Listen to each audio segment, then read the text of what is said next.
सभी भक्तों को श्री शिवाय नमस्तुभ्यम हर हर महादेव। आपके जीवन में कैसी भी समस्या हो, फिर वो नौकरी से संबंधित हो, धन से संबंधित हो, संतान से संबंधित हो, या फिर आपका व्यापार नहीं चल रहा हो, जैसी भी समस्या हो, सातों दिनों के कोई से भी उपाय, जिस उपाय जो आपको समस्या है उस उपाय को कर कर आप आपकी समस्या का निवारण कर सकते हो। तो सबसे पहले चलते हैं हम सोमवार के उपाय की तरफ। सोमवार का जो उपाय है, यदि आपको दुख तकलीफ है, नौकरी नहीं लग रही है या कोई परेशानी है, व्यापार नहीं चल रहा, तो सोमवार के दिन एक मिट्टी का दीप लेकर उसमें गोल बाती लगाकर थोड़े से काले तिल डालकर शिव मंदिर के बाहर तुम रोका जी के नाम से उस दीप को प्रज्वलित कर दीजिए। 2 या 3 सोमवार आपको ये उपाय करना है। शिव जी के मंदिर के बाहर, मतलब जैसा कि ये डोर है, तो इस स्थान पर आपको वो दीप रखना है और उस दीप को प्रज्वलित करना है घी डालकर और काले तिल डालकर।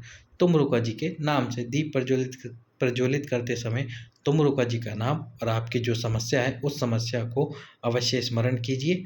2 या 3 सोमवार इस उपाय को कीजिए। यदि आपको फल प्राप्त नहीं होता है तो आप आने वाले आगे सोमवारों को भी इसको कंटिन्यू कर सकते हैं। 4 सोमवार, 5 सोमवार, 6 सोमवार। निश्चित ही तुम रुका जी आपको आपकी दुख में सहायता करेंगे, साथ ही साथ में जो दुख होगा उसको समाप्त भी करेंगे। अब चलते हैं सोमवार के अगले उपाय की तरफ।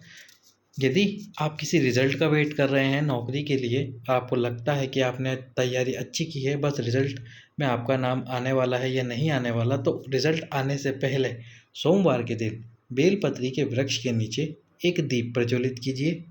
मिट्टी का दीप लेकर उसमें 2 लंबी बाती लगा दीजिए। साथ में एक आपको अक्षत, जो कि टूटा हुआ ना हो, चावल का दाना, साबुत चावल का दाना इस दीप में डालना है और घी डालना है। तो इसमें आपको क्या क्या डालना है? 2 लंबी बाती रखनी है, एक अक्षत का दाना और थोड़ा सा इसमें घी डाल देना है। अब जब आप अक्षत का दाना इस दीपक में डालें तो डालते समय जो आपकी मनोकामना है उस मनोकामना को बोलिए, और बोलने के बाद में इस दीप को सोमवार के दिन बेलपत्री के वृक्ष के नीचे प्रज्वलित कर दीजिए। यदि आप आपके रिजल्ट का भी वेट कर रहे हैं तो भी इस उपाय को कर सकते हैं। 2 या 3 सोमवार ये उपाय कीजिए, निश्चित रूप से ही आपको रिजल्ट में आपका नाम आएगा और आप उस एग्ज़ाम को क्लियर करेंगे। अब चलते हैं अगले उपाय की तरफ। यदि आपको बहुत तकलीफ है, धन नहीं आ रहा है, तो 5 सोमवार एक कलश में जल भरकर उसमें लाल चंदन डालकर भोलेनाथ का अभिषेक कीजिए। बस 5 सोमवार आपको ये उपाय करना है। अभिषेक करते समय आपको आपकी मनोकामना बोलनी है। जिस मनोकामना से आप ये उपाय कर रहे हैं उस मनोकामना को बोलिए। 5 सोमवार लाल चंदन वाला जल भगवान शंकर को समर्पित कीजिए। निश्चित रूप से ही आपको आपकी समस्या में समाधान देखने को मिलेगा। अब चलते हैं अगले उपाय की तरफ। तो अगला जो उपाय है, यदि आप चाहते हैं कि 10 से 15 दिनों के अंदर ही आपकी जो समस्या है, ये धन से संबंधित समस्या समाप्त हो जाए, तो सोमवार की जगह आप लगातार 15 दिनों तक लाल चंदन का जल भगवान शंकर को समर्पित करें। लेकिन उस उपाय में आपको क्या करना होगा, जब आप कलश के अंदर लाल चंदन डाल लें तो लाल चंदन डालने के बाद में पहले इसमें से थोड़ा सा जल बेलपत्री के वृक्ष के नीचे समर्पित कीजिए, और उसके बाद में जो बचा हुआ जल है वो भगवान शंकर के शिवलिंग पर समर्पित कीजिए।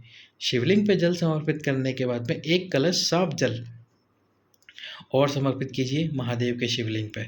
जब आप जल समर्पित करें लाल चंदन वाला, तो आपकी मनोकामना भी बोलिए, और उसके बाद में एक कलश जल आपको शुद्ध साफ कलश जल समर्पित करना है भोलेनाथ को। और यही एक कलश साफ जल आपको जब आप 5 सोमवार उपाय करेंगे लाल चंदन वाला, उसमें भी करना है। अब चलते हैं मंगलवार के उपाय की तरफ।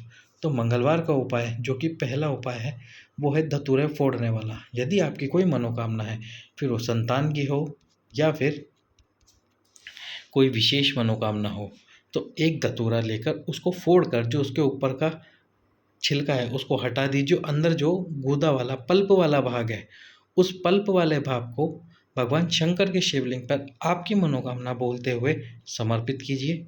और उसको समर्पित करने के बाद में एक कलश जल आपको उसी धतूरे का जो पल्प वाला हिस्सा है, यानी कि जैसे मान लीजिए ये धतूरे का पल्प वाला हिस्सा है, तो आपको इसी के ऊपर समर्पित करना है।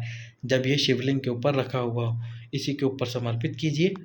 एक मंगलवार ये उपाय करके दीजिए। यदि आपको फ़र्क नहीं लगता है तो आप आने वाले मंगलवारों को भी इस उपाय को कर सकते हैं, लेकिन ये उपाय केवल और केवल मंगलवार के दिन ही किया जाता है। तो एक बार जो उपाय करेंगे तो वो मंगलवार के दिन होगा, फिर जब अगली बार उपाय करेंगे तो वो भी मंगलवार के दिन ही होगा, लेकिन वो दूसरे हफ्ते के मंगलवार को होगा। अब चलते हैं अगले उपाय की तरफ। या तो मंगलवार की प्रदोष, या फिर अगर मंगलवार की प्रदोष आने में समय है तो मंगलवार के दिन यदि आपका विवाह नहीं हो रहा है, विवाह में कोई समस्या आ रही है, कुंडली में मांगलिक बता दिया है या कोई मंगल दोष बता दिया है आपको, तो उस दोष के निवारण के लिए आपको क्या करना होगा, थोड़े से आपको चावल लेने हैं जिनको आपको पकाना है। पकाना कैसे है, बिना नमक के उनको पका लेना है, आपको नमक नहीं डालना है चावलों में। और जब वो चावल पक जाए तो उनको एक थाली में डालकर उसमें 21 बेलपत्र रखिए और साथ में आपको रखने हैं 5 शमी पत्र। 5 शमी पत्र रखिए इस थाली में। अब शाम के समय प्रदोष काल में, सुबह तो आप ये चावल पका लीजिए और शाम के समय वो चावल, बेलपत्र और शमी पत्र लेकर जाइए शिव मंदिर में। अब सबसे पहले तो वो चावल शिवलिंग के ऊपर समर्पित कीजिए, भोलेनाथ का श्रृंगार कर दिए उन चावलों से अच्छी तरह, और उसके बाद में आपको 21 बेलपत्र और 5 शमी पत्र जो आप साथ में लेके गए हैं वो भी समर्पित कर देना है। अब ये वस्तु समर्पित करने के बाद आपको चढ़ाना है 7 कलश जल। 7 कलश जल धीरे धीरे आपकी मनोकामना विवाह के लिए है जो, उसको बोलिए कि इतने साल हो गए भगवान, मेरा विवाह नहीं हो पा रहा है, मेरा विवाह कराइए भोलेनाथ। 7 कलश जल चढ़ाना है। अब ये 7 कलश जल क्यों चढ़ाया जाता है, जब हम शादी में 7 फेरे लेते हैं, वो 7 फेरों के लिए, 7 जन्मों का बंधन होता है उसके लिए ये 7 कलश जल चढ़ाया जाता है। तो आपको ये 7 कलश जल चढ़ाना है और उसके बाद जितने चावल बचे शिवलिंग के ऊपर, उन चावलों को वापस उस पात्र में, या फिर कोई आप पात्र पत्तल लेके जाइए अपने साथ, उसमें निकाल लेना है।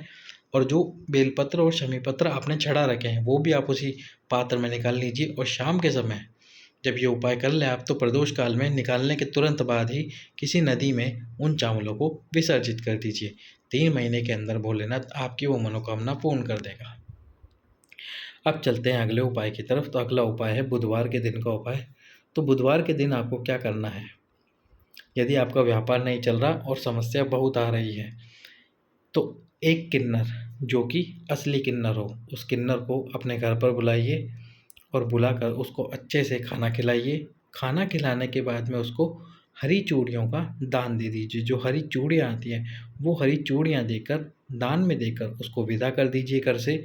उसके बाद 3 महीने के अंदर अंदर आपका व्यापार व्यवसाय चलना शुरू होगा। यदि नौकरी की समस्या हो रही है तो वो भी आपको मिलना प्रारंभ होगी। अब चलते हैं अगले उपाय की तरफ, जो कि है बुधवार और गुरुवार 2 दिनों का उपाय। तो बुधवार के दिन आपको क्या करना है, एक कलश लेना है। एक कलश के अंदर आपको चने की दाल भरनी है। तांबे का कलश लेना, उस कलश में चने की दाल अच्छे से भर लेनी है। यदि आपका विवाह नहीं हो रहा है उसके लिए ये उपाय है। बुधवार के दिन तांबे के कलश में चने की दाल भर लीजिए अच्छे से, उसमें 2 गोल सुपारी रखिए। 2 गोल सुपारी रखने के साथ में 2 सिक्के भी रखिए। अब 2 सिक्के रखकर उस कलश का मुख, जो ऊपर का मुख है, उसको पीले कपड़े से ढक दीजिए, पीले कपड़े से बांध दीजिए। इस कलश को पूरे दिन भर, बुधवार के पूरे दिन अपने घर में रखे रहने दीजिए। गुरुवार को आपको इसको कलश का दान देना है, लेकिन दान देने से पहले बुधवार को ही अपने घर के किसी सदस्य को ये बता देना कि कल जब हम दान देने जाएं तो मेरा मेरा मौन व्रत रहेगा जब तक कलश दान नहीं दिया जाता। तो जिस ब्राह्मण के घर भी आप जाएं दान देने के लिए, तो अपने घर के सदस्य को लेके जाएं उस ब्राह्मण को, ताकि वो पूरी बात बता दे और आप कलश का दान दे दें। कलश का दान देने के बाद ही आपको मुख से कुछ बोलना है गुरुवार के दिन। तो बुधवार के दिन ये कलश आपके घर में रखा रहेगा। गुरुवार के दिन सुबह उठकर स्नान आदि कर इस कलश की पूजा कीजिए। पूजा करके आपका घर का जो सदस्य है उसको लेकर जाइए, किसी ब्राह्मण के घर जाकर इस कलश का दान दे दीजिए। बाकी सारी बात तो आपका वो घर का सदस्य बता ही देगा ब्राह्मण को। जब तक आप कलश का दान ना दे दे गुरुवार को, आपको एक शब्द नहीं बोलना, मुख झूठा नहीं करना है गुरुवार के दिन। जैसे आप कलश का दान दे देंगे ब्राह्मण को, उसके बाद आप आपके मुख से शब्द निकाल सकते हैं, बोल सकते हैं। ये था गुरुवार और बुधवार 2 दिनों का उपाय। अब चलते हैं अगले उपाय की तरफ। अगला जो उपाय है वो शुक्रवार का उपाय है। शुक्रवार के दिन आपको 2 उपाय करने हैं आपकी रोग बीमारी को दूर करने के लिए। सबसे पहला जो उपाय है, बेलपत्री के वृक्ष के नीचे शुक्रवार के दिन बैठकर एक दीप प्रज्वलित कीजिए लंबी बातिका घी का, और महामृत्युंजय मंत्र का जाप कीजिए। जाप आपको कितनी बार करना है, 11 बार कर सकते हो, 21 बार कर सकते हो, 31 बार कर सकते हो, जितनी बार आप करना चाहो कर सकते हो। लेकिन ये जाप जो आपको करना है वो मन के अंदर करना है, ज़ोर से बोल कर नहीं करना है। मन के अंदर आपको जाप करना है महामृत्युंजय मंत्र का। महामृत्युंजय मंत्र आप जानते हैं, ओम त्र्यंबकम यजामहे सुगंधि पुष्टिवर्धनम पूर्वारुकमिव वंदना मृत्युर्मोक्षे महामृता। इस मंत्र का आपको जाप कर लेना है 21 बार, 21 बार, 31 बार या 11 बार, जितनी बार आप कर सकें। जाप करने के बाद में आपकी जो बीमारी है उस बीमारी को महादेव के सम्मुख में बोलिए, उसी बेलपत्र के वृक्ष के नीचे बैठे बैठे 2 या 3 शुक्रवार आपको ये उपाय करना है। निश्चित रूप से आपकी वो बीमारी समाप्त हो जाएगी। अब शुक्रवार का ही अगला उपाय जो कि है धन समस्या को दूर करने के लिए। धन की समस्या को दूर करने के लिए आपके घर में जो भी विष्णु जी का चित्र हो, विष्णु जी की मूर्ति हो या ठाकुर जी की मूर्ति हो, उस ठाकुर जी की मूर्ति के सम्मुख में आपको ये उपाय करना है। तो जो ठाकुर जी की मूर्ति हो, उस मूर्ति के सम्मुख में आपको क्या करना है, सबसे पहले तो एक कलश जल भरना है और उस कलश जल में बराबर मात्रा में पूरे कलश को जल से नहीं भरना है। कलश में पूरा जल नहीं भरना है आपको। जो कलश है उसमें आधा जल और आधा दूध डाल लेना है, मतलब दोनों की समान मात्रा ले लेनी है एक कलश में। साथ में आपको थोड़े से चावल लेने हैं जो कि चंदन में भिगोए हुए हों। क्षमा कीजिएगा, जो चावल आपको भिगोने हैं वो चंदन में नहीं भिगोने हैं, वो आपको भिगोने हैं केसर में। केसर में थोड़े से चावल भिगो लीजिए, यानी कि उनको पीला कर लीजिए। और साथ में आपको एक दीप प्रज्वलित करना है लंबी बाती का घी का। तो सबसे पहले ठाकुर जी की मूर्ति जो आपके सम्मुख, जो आपके घर के अंदर रखी हो, उस ठाकुर जी की मूर्ति के सम्मुख में वो जो दीप आपने लिया है लंबी बाती का, उसमें घी डालकर उसको प्रज्वलित कर दीजिए, जला दीजिए। उसके बाद में ये जो केसर में आपने चावल करे, उन चावलों को ठाकुर जी के सम्मुख में रखिए और जिस कलश में आपने बराबर मात्रा में दूध पानी लिया है उसमें एक दुर्वा डालिए। उस दुर्वा से ठाकुर जी के चरणों पर 108 बार आपको सींचन करना है, यानी कि ये दूध पानी के मिश्रण को छींटना है ठाकुर जी के चरणों पर। लेकिन जब 108 बार आप छींटेंगे तो आपको उस समय 108 बार छींटते समय 108 बार लक्ष्मी जी का स्मरण करना है, माता लक्ष्मी का स्मरण करना है। फिर वो कोई सी भी लक्ष्मी हो, अष्टलक्ष्मियों में से किसी भी लक्ष्मी जी का स्मरण कर लीजिए। गजलक्ष्मी, संतान लक्ष्मी, जो भी लक्ष्मी आपको याद रहे उस लक्ष्मी जी का स्मरण कीजिए 108 बार। और उसके बाद जब दीपक बुझ जाए तो उन चावलों को उठाकर किसी वृक्ष के नीचे डाल दीजिए और ठाकुर जी की मूर्ति को वहीं आपके मंदिर में रख दीजिए। एक शुक्रवार ये उपाय कीजिए, अगले शुक्रवार तक आपको इसका फल देखने को मिल जाएगा। अब चलते हैं शनिवार के उपाय की तरफ। तो शनिवार के उपाय में शनि देव की 7.5 या फिर शनि की दृष्टि हटाने के लिए सबसे पहले तो आपको क्या करना है, शनिवार के दिन शनिदेव के मंदिर में जाइए। शनिदेव के मंदिर में जाकर यदि आप तेल चढ़ाते हैं शनिदेव को, तो एक 5 मुखी रुद्राक्ष तेल चढ़ाने से पहले उसमें 5 मुखी रुद्राक्ष को डाल लीजिए उस तेल में। तेल चढ़ाने से पहले रुद्राक्ष को बाहर निकाल लीजिए और वो तेल शनिदेव को समर्पित कर दीजिए। यदि शनिदेव की 7.5 होगी, 7.5 या फिर दैया होगी या फिर शनिदेव की दृष्टि आप पर होगी तो वो दृष्टि हट जाएगी। अब शनिदेव का ही अगला उपाय जो कि शनिदेव की 7.5 को समाप्त करने के लिए है, एक काजल की डिब्बी। इस उपाय में आपको कुछ नहीं करना, बस शनिवार के दिन एक काजल की डिब्बी लेनी है। काशी विश्वनाथ जो कि एक ज्योतिर्लिंग है महादेव के, उस काशी विश्वनाथ का नाम लेकर 21 बार अपने ऊपर से उस डिब्बी को घुमाना है। काजल की डिब्बी को लेकर अपने ऊपर से घुमाना है 21 बार काशी विश्वनाथ का नाम लेकर, और उस डिब्बी को 1 फीट गड्ढे में कहीं भी दाब दीजिए, यानी कि 1 फीट का गड्ढा खोदकर उसके अंदर उस डिब्बी को गाड़ दीजिए। शनि कभी परेशान नहीं करेगा आपको। अब चलते हैं अगले उपाय की तरफ जो है रविवार, यानी कि अंतिम दिन का उपाय। तो रविवार के उपाय में आपको क्या करना है, यदि आप किसी नौकरी या सर्विस के लिए जा रहे हैं तो जाने से पहले, अगर वो रविवार के दिन आपका एग्ज़ाम पड़ रहा है तो जाने से पहले एक कलश में 7 काली मिर्च डालकर, 7 काली मिर्च साबुत वाली, 7 काली मिर्च के दाने डालकर उसका जल सूर्य भगवान को समर्पित कीजिए। या फिर यदि आपको बहुत ज़्यादा ही बीमारी है तो रविवार एक कलश जल में एक बेलपत्र डालकर, वो थोड़ी देर डालने के बाद में उस बेलपत्र को बाहर निकाल दीजिए और उसका जल सूर्य भगवान को समर्पित कीजिए।